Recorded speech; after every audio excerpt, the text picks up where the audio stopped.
Muito bom dia para você que nos acompanha nesta manhã de quarta-feira. Seja bem-vindo ao Bom Dia Senar Mato Grosso, nosso encontro semanal, sempre trazendo aqui no estúdio pessoas que vão dividir conhecimento com você que está do outro lado da tela. Isso sempre muito bacana, muito importante. Afinal de contas, informação, conhecimento são caminhos para a transformação da propriedade rural, da sua atividade ligada ao campo. Por isso é sempre muito legal trazer aqui pessoas que vão fazer e que atendem essa proposta, né, de dividir conhecimento. Hoje quem está conosco é a Tânia Regina, que é engenheira agrônoma, tem doutorado em agronomia e é instrutora credenciada junto ao Senar Mato Grosso, já esteve conosco outras vezes aqui. Tânia, mais uma vez, seja bem-vinda, bom dia, é um prazer contar com a sua presença novamente. Bom dia, patrone, bom dia a todos que estão ligadinho aí no Bom Dia Senar, né? Um prazer estar aqui de volta, falando um pouquinho, né, sobre um tema importante aí também, que pode atender tanto o pequeno, médio, grande e até mesmo as pessoas que estão na área urbana, que pode ser atendida também, né? Legal, esse tema é compostagem. Hoje a Tânia vai trazer algumas dicas aqui sobre como produzir e também utilizar os compostos orgânicos, né, Tânia? Exatamente, né? É um tema bem importante e a gente vê que isso serve até para a gente poder educar as nossas crianças também, né? Já começar a trazer esse trabalho aí para que eles possam aprender a reciclar muitas coisas dentro de casa, até mesmo no campo aí, né? Vamos falar um pouquinho aí, então, o que é essa compostagem, né? Nada mais é do que nós utilizarmos esses resíduos, né? Que são cascas de frutas, utilizar aí os que nós temos lá de folhas e colocar a se decompor. Esse material, quando ele entra em decomposição, ou seja, os micro-organismos, eles começam a fazer o trabalho deles ali, que é decompor esse material, ele acaba enriquecendo a nossa propriedade física, química e biológica do nosso solo, que fica muito bem, ou seja, ali saudável, né? A planta desenvolve melhor, nós conseguimos ter um sistema de enraizamento muito melhor e também de absorção aí muito melhor através desse composto orgânico aí que nós vamos falar aí, tá?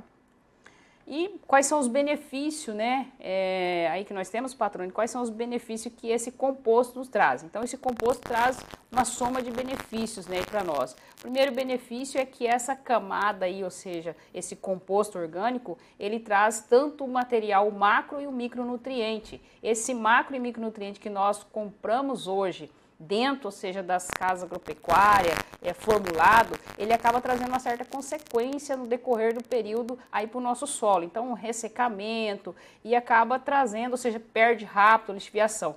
Com esse composto, a gente mantém mais tempo esse micro e macronutriente ali, ou seja, nesse solo. Uma eficiência maior, uma durabilidade maior. Exatamente, ele vai sendo absorvido aos poucos, né? Ao contrário do nosso macro e micronutriente, que é químico, que ele acaba lixiviando e a gente acaba tendo muita perda, tanto, ou seja, pelo ar também, né?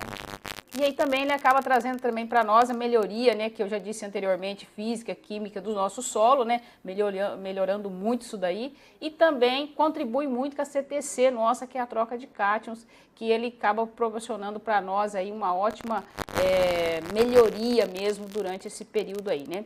E quais são, ou seja, essas maiores, assim, essas vantagens que acaba sendo gradativamente liberado durante esse período, que a gente tem um aumento automático aí, contribuindo com a nossa produtividade. É a maior disponibilidade de fósforo que nós temos, fornece atividade microbiana no solo muito grande mesmo, é excelente, ou seja, essa atividade microbiana no nosso solo. Se nós usarmos o químico, nós vamos ter muito menor, ou seja, vai ser bem menos, ou seja, menor a capacidade, ou seja, da parte biológica, tá? E também melhora a absorção do nosso nutriente, deixa o solo bem mais úmido também, contribuindo muito durante, ou seja, essa fase aí da planta e trazendo qualidade para o nosso solo, né? Mas vamos lá, e aí, como é que ele é feito, né? Isso, como que é feito esse composto?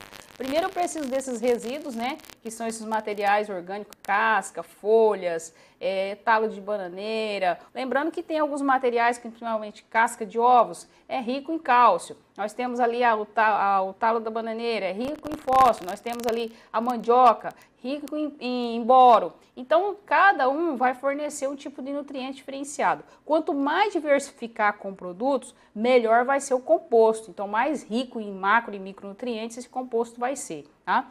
E aí, ao final de todo, ou seja, reunir esse material, a gente precisa entender que ele tem que ter uma correlação carbono-nitrogênio, uma quantidade de nitrogênio e quantidade de carbono para ser disponível ali, esse material entrar em decomposição. Então, certo? aqui você já traz um ponto importante, já chama atenção para o fato de que é preciso conhecer qual produto que você está utilizando e a característica justamente desse produto, para poder fazer esse equilíbrio que você conhecer o que cada um desses produtos fornece para escolher aí os mais adequados para o seu plano ali de como fazer essa compostagem. Exatamente, patrone, mas o que a propriedade estiver disponível, ele pode estar utilizando. Tem propriedades que ele tem muita cana, tem a folha, tem ali mandioca, abóbora, o que ele tem, ele pode estar utilizando. O que ele deve fazer posteriormente é uma análise desse composto para saber a quantidade... Que ele oferece, o que ele deixa. Exato, né? Exatamente isso daí. Então, esse que é a parte importante, é saber que ele vai ter que coletar aquele composto que já está pronto, mandar para o laboratório vai fazer a análise, vai devolver para nos fornecer, dizer qual o teor de nitrogênio, de potássio, de fósforo que está sendo ali, que tem dentro desse composto. Perfeito. Ok? Ótimo. Seguido aí, né, quais são, né, também esses materiais a gente já mostrou anteriormente, né, então aí a gente fala aí, pode ser utilizado aí bagaço de cana, palha de café, trigo, né, serragem, né, madeira pode ser utilizada. Então esses materiais que você tem, eu não tenho esse material, mas talvez o vizinho está disponibilizando, tem lá, não está utilizando, você pode estar utilizando. Esterco bovino, esterco de aves, esterco de equinos, pode ser utilizado. Então, uma observação aqui que é importante é ter cuidado com esses animais que muita medicação. Então, a gente precisa ter cuidado, principalmente os equinos, na hora de produzir esse composto nosso. Esse equino que é para laço, prova de laço, né? Eles têm muita medicação que eles tomam. Então, é preferível não coletar isso daí. Mas se tem de ovinos, pode estar utilizando esses materiais aí que vai enriquecer muito mesmo o nosso composto aí, tá? Trazendo um percentual de macro e micronutriente muito elevado. Agora você traz uma informação aqui, né? O que vai variar é a quantidade de cada um desses materiais conforme a quantidade de carbono e nitrogênio de cada um. Como exatamente. Entender essa exatamente. Relação? Vamos dizer, a próxima tela fala exatamente sobre isso, né? Aí, ó. Nós temos então o que é mais rico em nitrogênio, né? A riqueza nossa em nitrogênio. Dejeto de bovino, ele tem muito nitrogênio, então é um produto, ou seja, é um dejeto que tem uma excessividade de nitrogênio, então a gente tem que ter o cuidado em utilizar.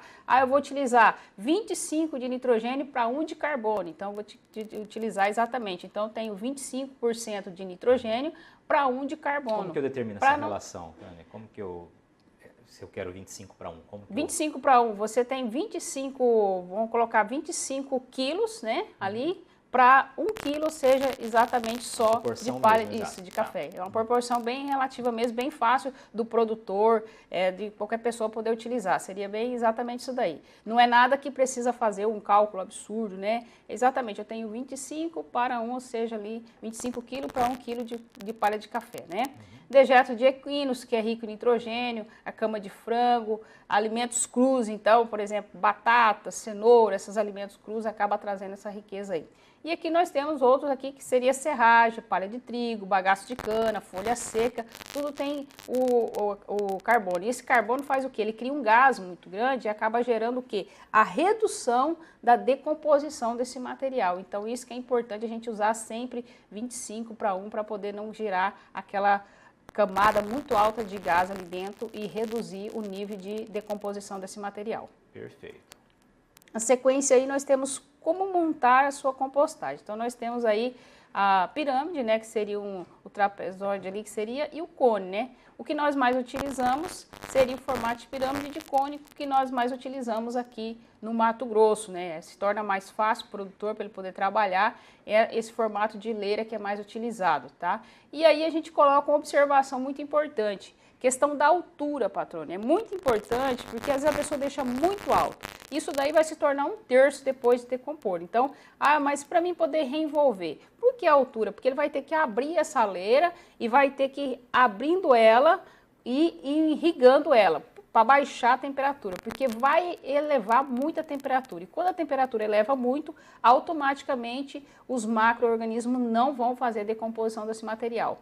ou pode ocorrer um período muito longo para que esse material venha entrar em decomposição. 1,5 metro no máximo para facilitar esse manejo de altura. que vai ter que ser feito com frequência? Com frequência, né? Isso daí, semanalmente, ele vai ter que estar abrindo e estar irrigando esse processo aí, né? A gente vai estar falando um pouco mais à frente aí. E a largura e o comprimento fica a critério do produtor, de quem vai estar trabalhando, né? A gente tem pessoas que fazem aí em caixas, que é áreas pequenas, principalmente doméstico, né? Faz em galões, então faz em baldes, né? Isso daí a gente, que está fazendo em espaço pequeno é uma coisa, mas o produtor que está fazendo em larga escala, aí é importante que ele entenda, ou seja, a questão dessa altura aí. E o comprimento fica a critério de cada um deles. Fechado, Tânia. Vamos encerrar esse primeiro bloco aqui, para um breve intervalo, daqui a pouquinho a gente volta aqui de Cuiabá, aqui do estúdio de Mato Grosso, né, canal rural aqui em Cuiabá. Esse é o Bom Dia Senar Mato Grosso, hoje falando sobre compostagem, né, como produzir e também utilizar o composto orgânico. Daqui a pouquinho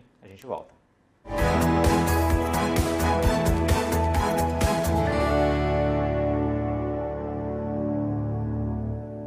Estamos de volta aqui ao estúdio do canal Rural Mato Grosso em Cuiabá. Este é o Bom Dia Senar Mato Grosso.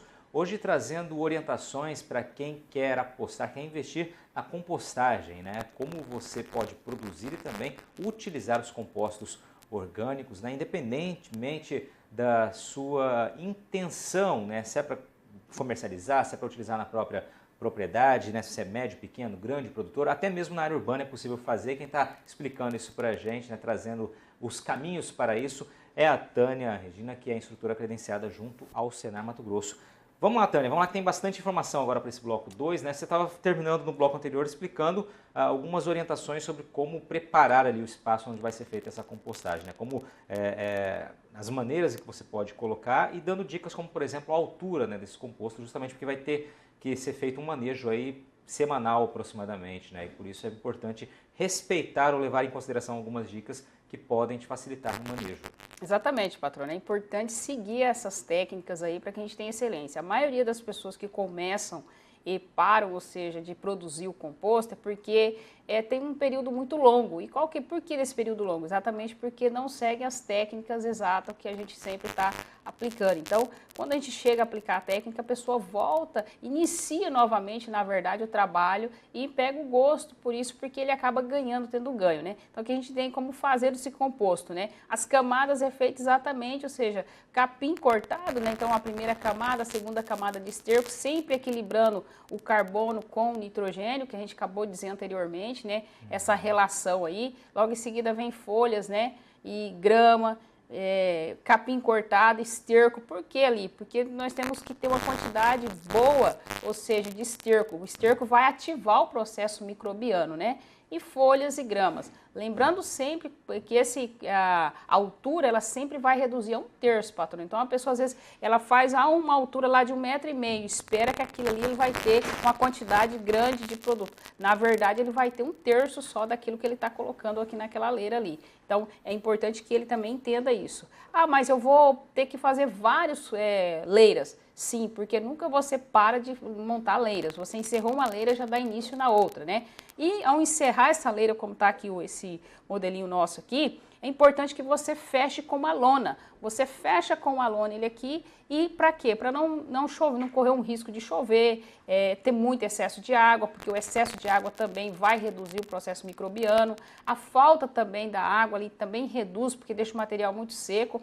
Então é importante que feche ele. Depois que feche ele, todos os dias, né? Nós vamos dizer para frente, banhar essa leira aqui para saber quais são as condições de temperatura, de umidade, vai estar acompanhando semanalmente. Esse acompanhamento rotineiro é fundamental. Fundamental, essa é a parte, ou seja, fundamental, né? E é justamente isso que a gente vem dizendo no próximo slide, é os parâmetros que a gente tem, ou seja, fundamental. Quando você deixa de seguir isso aqui, você acaba trazendo uma certa consequência. Quais são essas consequências? Vai deixar, ou seja, entardecer o seu processo ali, porque os micro-organismos, eles não vão trabalhar. Então, que a alta temperatura passou de 65 graus, eles vão deixar de estar trabalhando, né? Então, é importante que a pessoa deva, todos os dias, estar acompanhando essa leira. Abre a lona, ela vai perfurar ali, ou seja, pode ser se tiver um termômetro, ele pode inserir um termômetro ali naquela leira, né?